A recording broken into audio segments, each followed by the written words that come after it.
warm welcome. You're watching Viewpoint with me, Grihatul Siddiqui.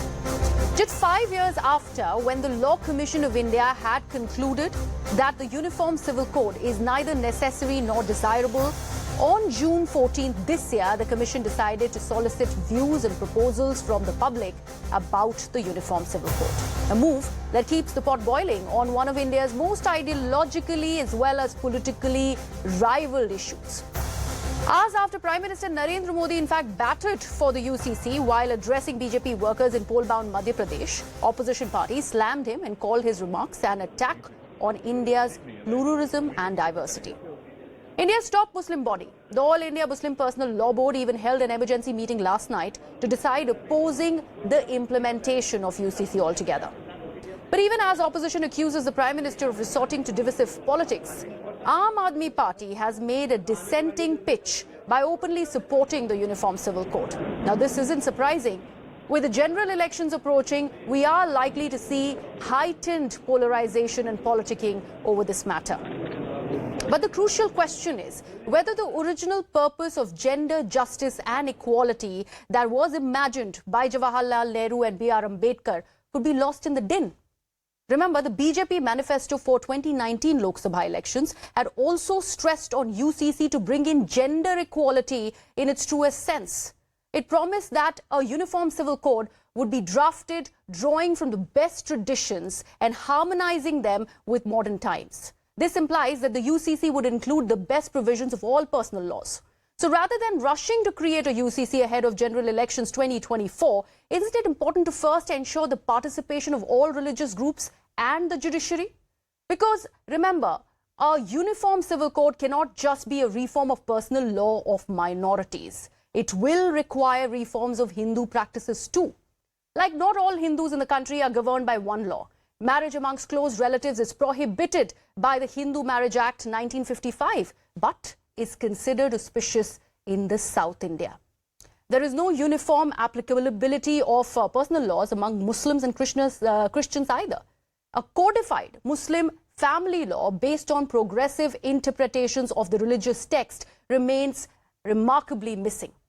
On the other hand, the constitution protects the local customs of Nagaland, Meghalaya and Mizoram.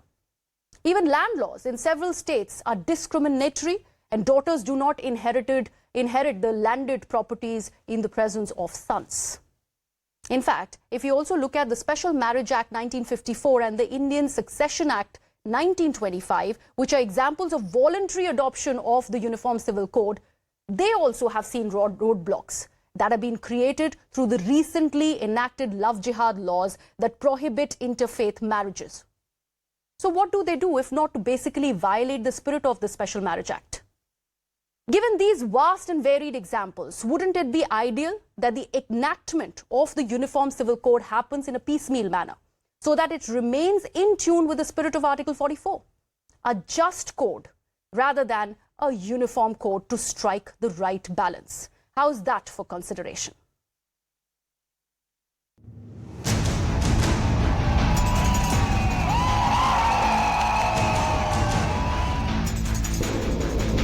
Uniform civil code के नाम पर ऐसे लोगों को भड़काने का काम हो रहा है।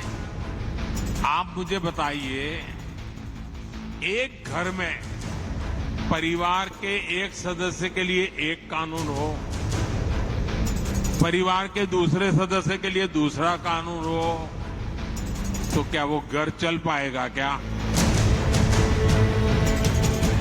The country needs so many answers from the Prime Minister of India. These all issues to divert the real issues of the country. प्रधानमंत्री जी, हिंदू मुसलमान का मसला ही नहीं है। ट्राइबल कस्टम्स का क्या करेंगे? विविधता भरा देश है ये। हिंदू धर्म के अंदर ही जितनी विविधता है, आप उसको खत्म कर देंगे। Why uniform civil code is not applied in Hindu temples? There should be uniform civil code in Hindu temples. They believe that God is for everybody. Then everybody should be allowed to enter.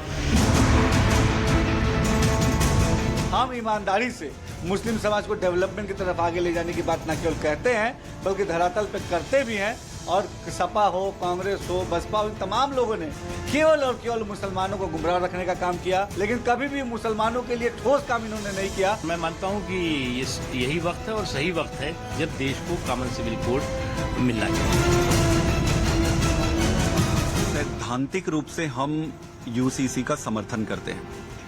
संविधान में भी आप ऐसे देखेंगे तो article 44 इसका समर्थन करती है। कंसेंसस और सबको एक मत में लाकर ही इसको आगे जाना चाहिए।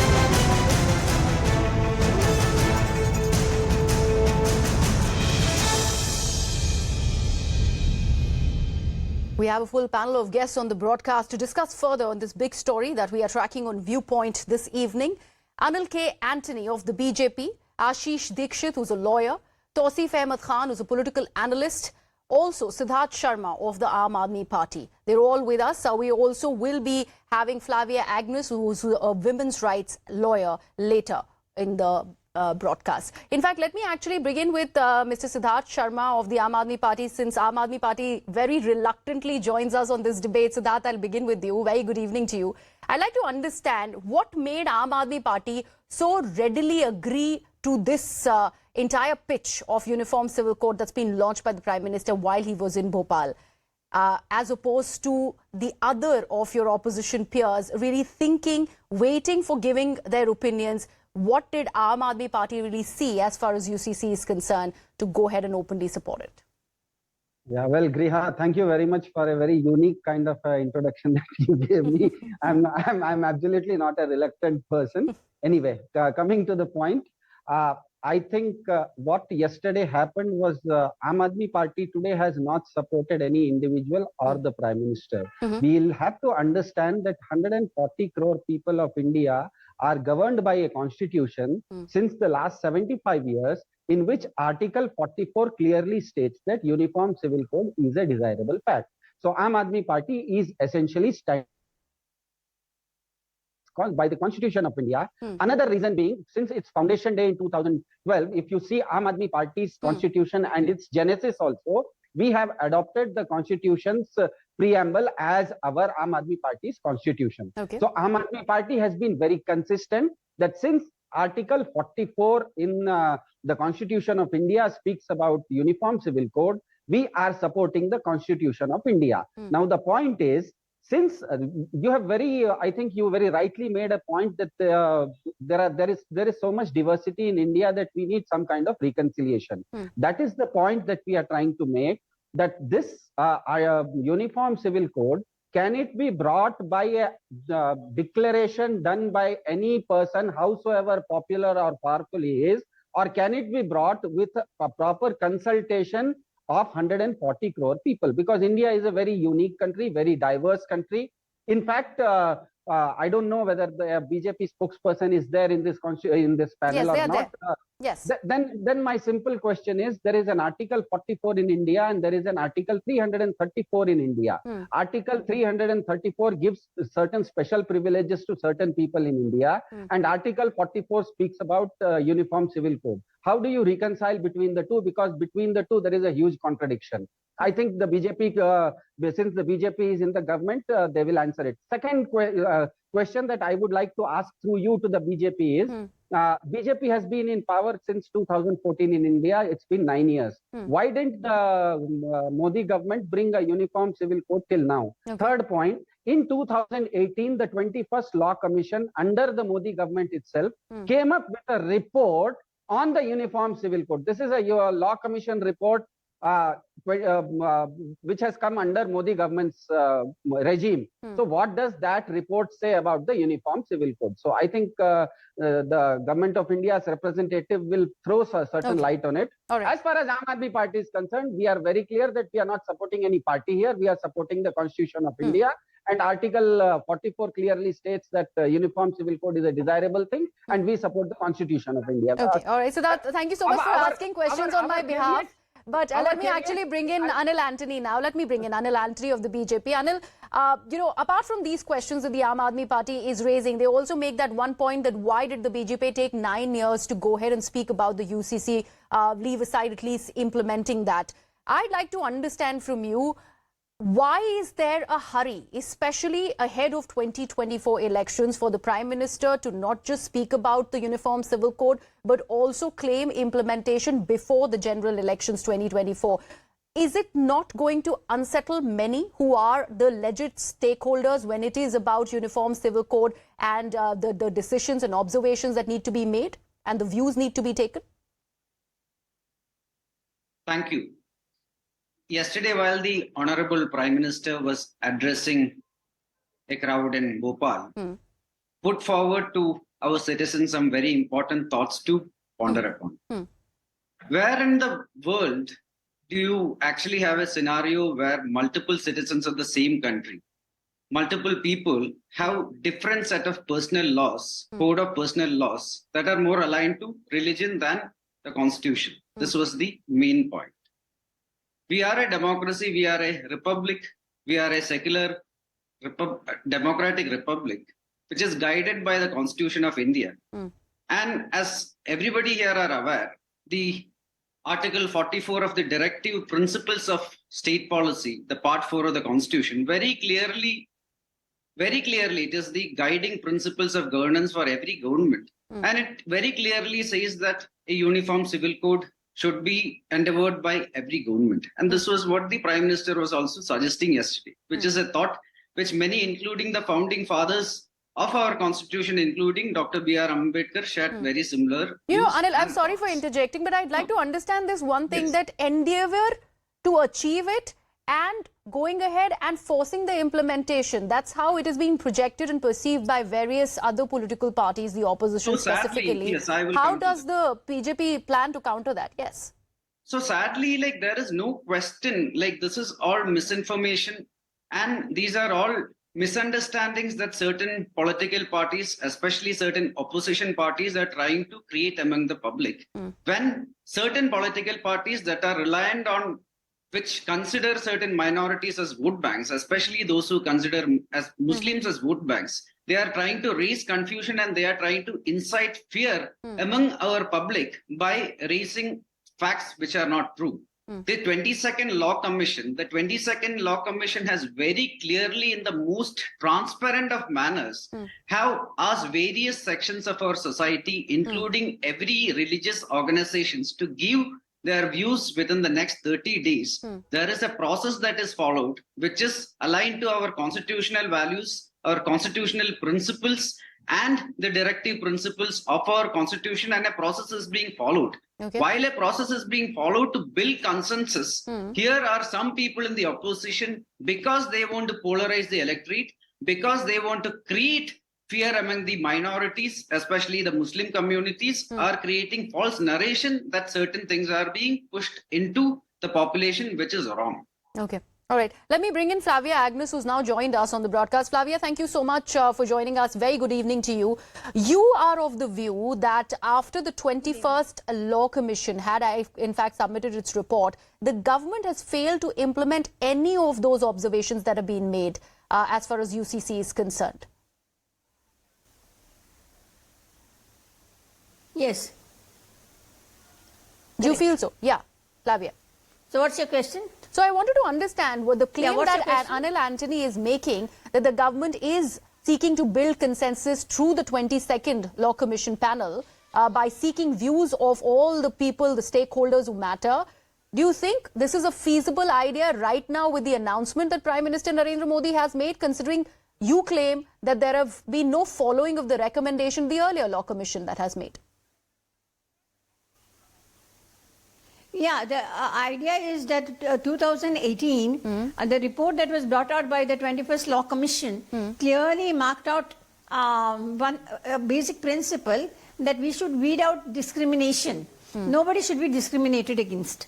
So instead of a uniform civil code, they said change, reform in personal laws, and wherever there is discrimination, gender-based discrimination, we will work towards taking it out, weeding it out.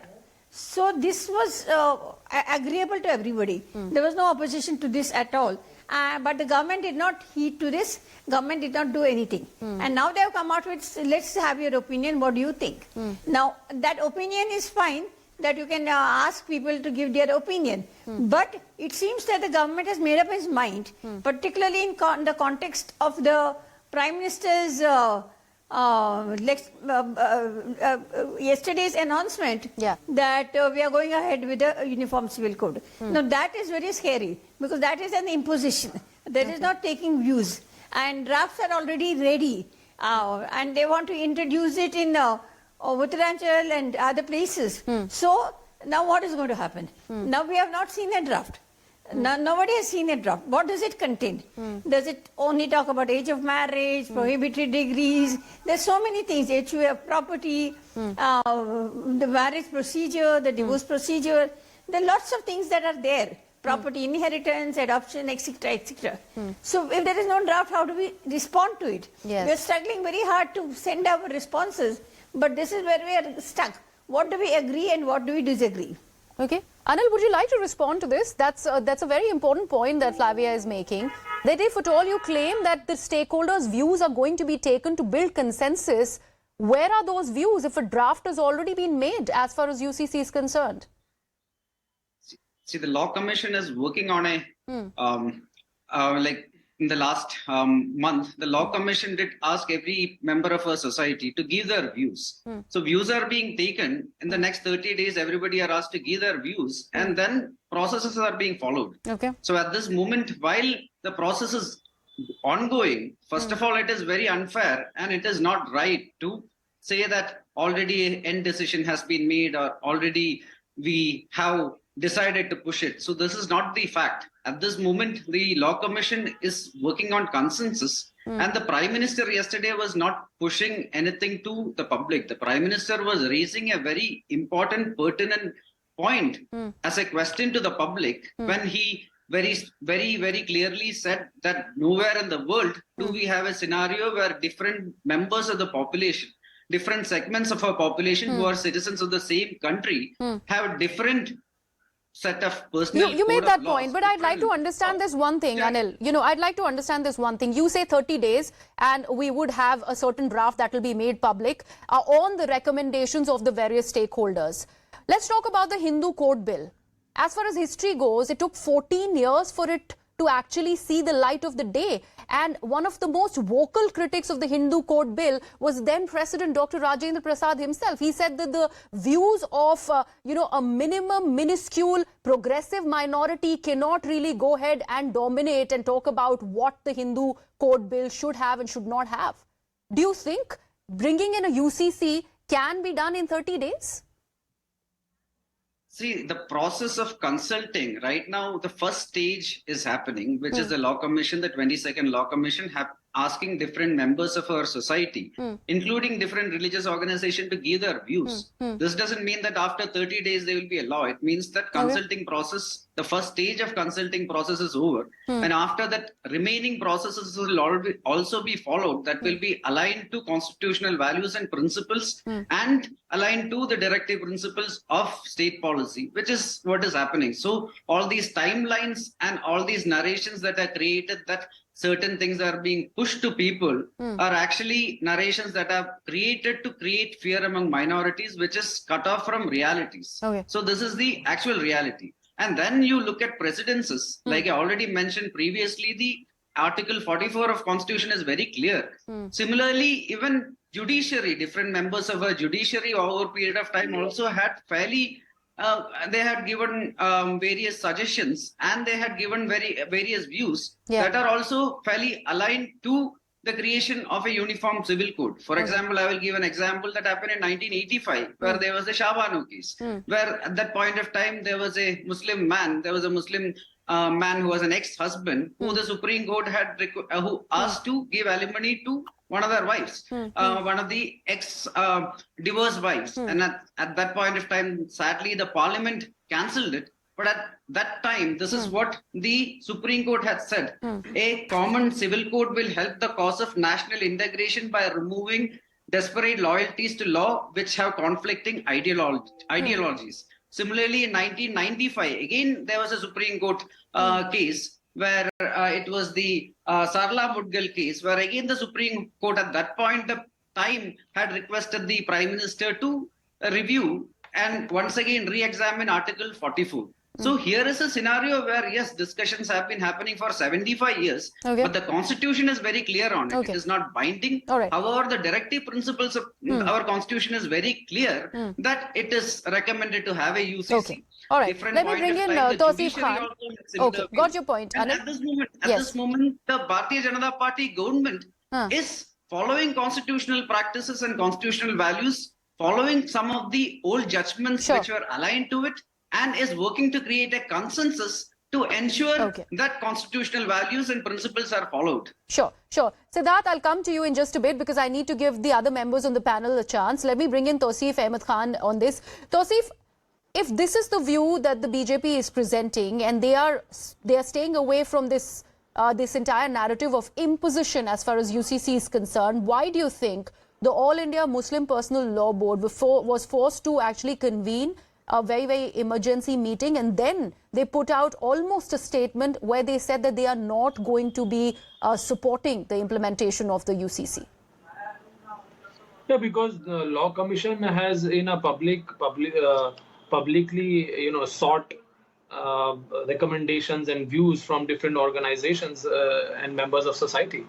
So perhaps on acting on that, Muslim Personal Law Board has convened a meeting and decided to put in their own views and recommendation to the Law Commission. And as a member of public and as an organization, they are rightly entitled to it.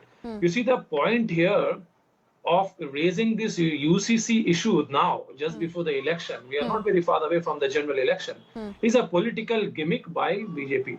If our Prime Minister is so concerned about discrimination, then why not is he speaking up when the First Lady of the country, a tribal woman, the President of the country, is not invited for the inauguration of the new parliament? And not long ago, just 2-3 days ago, in a temple, the Union Minister Ashwini Vaishnav went inside the temple, but he was made to stand outside the temple. So, there are. I'll give you time to respond. When Mr. Modi speaks about discrimination, he should know that while he is addressing a public platform, there are people. You see, laws cannot be decided and debated and on the streets. You have to discuss it in the house, and you have to come with a proposal, and a counter has to be discussed, debated, and then decided by vote. By merely addressing people at the speech, by making one or two comments to the media, the BJP or the Prime Minister is only trying to divert the attention of the people from the real issues. The real issues that he will face, he has to face the election in 2024 about the price rise, about the unemployment, about the failure of the economy. So what he will do, he comes up with UCC. If there is no UCC, he will come up with something else. Okay. What is happening? Anil, quickly, I need your response on that. I'll need your response on that, Anil. This is the argument that the Congress Party, DMK, and the other opposition parties are making, that there is a diversion from real issues, and that's why this entire conversation of UCC has been brought back into the discourse. And the other thing that they're also talking about is that they need to actually bring in a uniform code within the Hindu law first to go ahead and bring it about as far as the general practice in India is concerned. How does the BJP actually plan to respond to all of these allegations that have been made by the not just the Congress, other members of the opposition? See, right now when my friends from the opposition party, they say that we are trying to divert attention.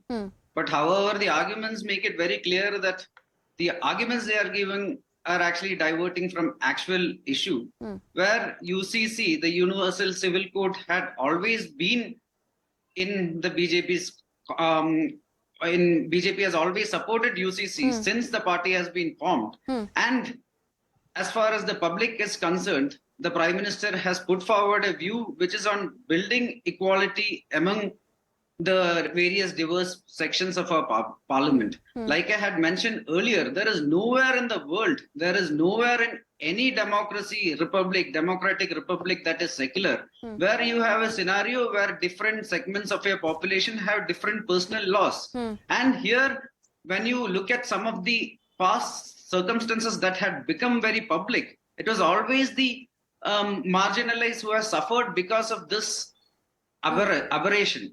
I raised one example, which was in 85, the Shah Bano case, where it was a Muslim woman who was divorced. Okay, who the you made Supreme that Court point. had You made said- that point, Anil. I'll have to give other members a chance. Let me actually bring in Miss Agnes back on this entire aspect.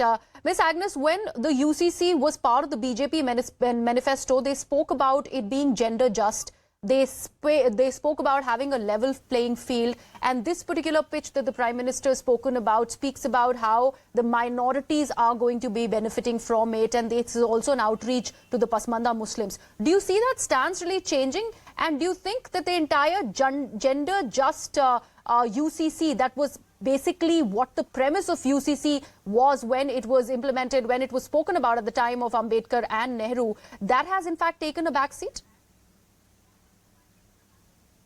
I think it has taken a backseat, and what Prime Minister said yesterday at Bhopal was very disparaging for Muslims. Think Muslims don't have, Muslims this, Muslims are poor, Muslims are pushed backwards because there is no UCC. But he has never mentioned not one word about discrimination against women in a Hindu code bill or Hindu law.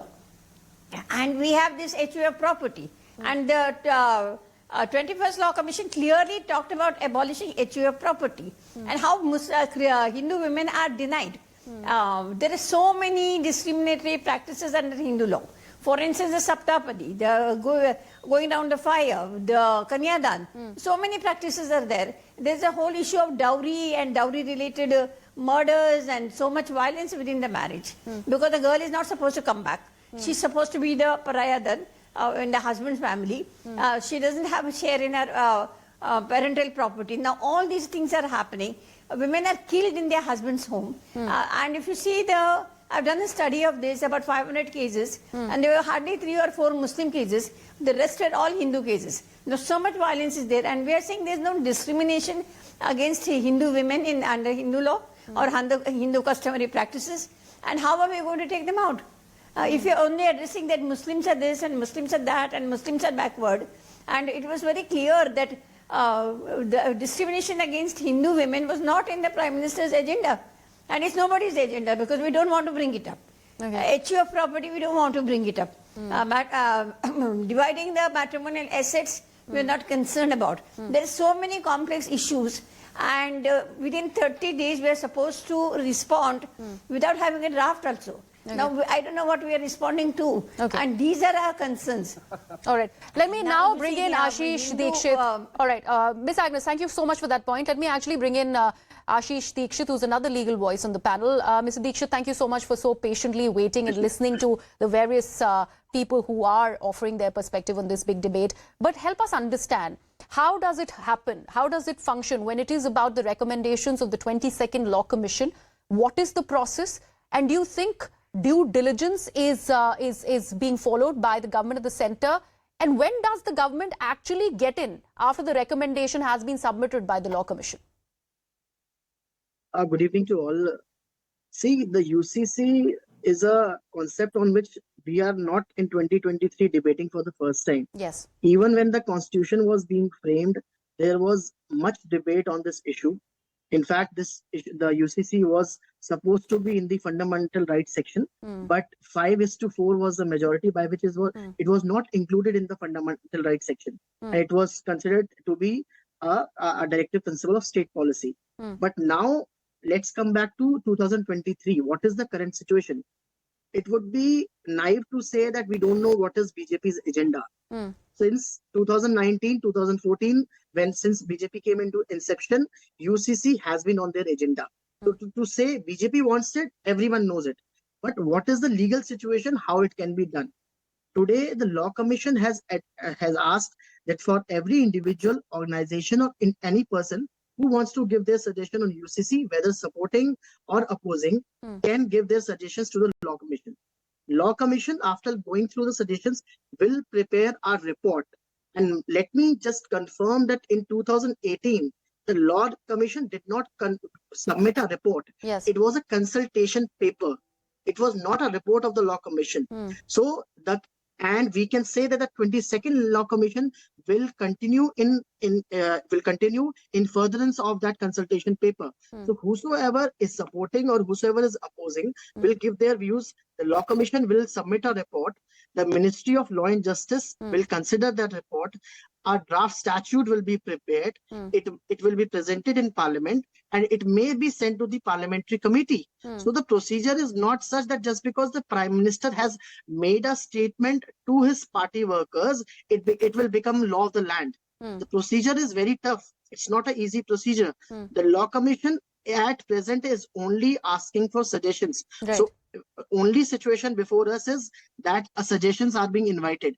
It cannot be that because Law Commission has asked, tomorrow the bill will be presented in Parliament. So it is all in the air. It is all, people are saying that draft is No, but ready is 30 or days something, enough to get all those suggestions of all the various stakeholders when it is about this, complicated an implementation that we are talking about? I think if I've understood correctly, you're saying that 30 days period is slightly less. But that period can always be extended. And even just because Law Commission has closed, suppose the 30 days period is over, does that mean a person who wants to give his views cannot give his views to his member of parliament or cannot give his views to the other authorities, Ministry of Law and Justice? Everything, there is a well-defined procedure in our system. And suppose, let's presume that BJP goes ahead and presents this law. Yes. Can it not be challenged before the Supreme Court of Law, Supreme Court of India? And another very important issue, a much hue and cry was made about that there is a bigger discrimination in Hindu law. We agree that there might be discrimination, but once there is UCC, it covers Hindu, Muslims, Sikhs, all religions. It will not seclude that only Hindus will not be covered. So rather than doing things in a piecemeal manner, that you first look about what is happening in Hindu law, forget about what is happening in Muslim law, or you first look what is happening in Muslim law and forget about the Hindu law. It's better to have a composite exercise, taking all stakeholders into consideration and then proceed ahead. It's not a 1 month, 2 month, 3 month job. Politically, they may say whatever, but legally that may not be correct. Okay, Flavia and Ashish, I'd want both your views on this aspect that Ashish has just mentioned. Let's take, for example, the Special Marriage Act. If at all there is marriage between two parties who are both Hindus, they are governed by the Hindu Marriage Act. However, if the parties happen to be Muslims who are married under the Special Marriage Act, they are not governed under the Muslim Sharia law. So that difference is there. So we're talking about all of these differences. So this point that Ashish is making, Flavia, do you think it is practically possible to skirt over all of these differences, talk about a composite sort of a framework to be, to be brought about so that the implementation can happen as far as UCC is concerned? Flavia? I don't think so. I think this time period is very short for this present Law Commission itself. Okay. Not only this 1 month period, but overall to draft something and for people to respond to it. It's such a short time, and UCC is a huge job. Hindu code bill drafting took 14 years. So it goes on and on and on. So now to say, oh, it will be presented in the parliament and views will be sought, and after that, if it still comes, you can go to Supreme Court. What are we talking about? First, you have a code ready. Okay. You don't have a code ready right now. So there's no question of going to Supreme Court to challenge it. So we have to be very cautious about it. And again, I repeat that when Prime Minister gave a call, if he had made it all inclusive for all communities, it would have been much soothing to hear. But here it is very targeting a particular community and saying that we need it immediately because my Muslim sisters are suffering, Muslim community is suffering, they're poor, they're vulnerable, etc. Shows very clearly the government intention. And this is very, very alarming. So let us talk about it in a very cool manner. Let us see that how many communities are there, and to 2018 report of the 21st Law Commission, to what extent it has been implemented, what were the suggestions, how will they be practically dealt with. I think we need a debate which is very informed debate rather than this kind of a rhetoric. All right. Okay, Siddharth, you wanted to come in on various junctures. I'd like to give you the last word now. After listening to all the panelists, do you feel Aam Aadmi Party has jumped the gun in supporting the UCC? You need to do more considerations, or do you think you are well within the right path to go ahead and support the government's initiative as far as implementation of UCC is concerned? Yeah, Griha, I think you hit the nail very rightly during the discussion when you said that UCC has to be a gender just and equality based law. One thing the CNN News 18 viewers would have noticed in this program is that this kind of exercise needs a lot of preparation. Yes. And BJP's spokesperson doesn't seem to have come well prepared because two things. On one side, yesterday, the Honorable Prime Minister has clearly said that क्या इस देश में दो तरह के कानून हो सकते हैं, नहीं होने चाहिए. And the BJP spokesperson in this program itself said that this is not about a law, this is about a consensus building. We are just under the Law Commission's aegis. We are trying to take opinions from people. So there is a paradox here. The second point, this is an issue which needs a lot of gravitas. Is the BJP today saying, because uniformity is absolutely paradoxical to something called special privileges. Is the BJP today saying that Article 334 of India will be abrogated because you need to bring in Article 44, the Uniform Civil Code? I think the BJP has to answer these questions which require a certain amount of gravitas.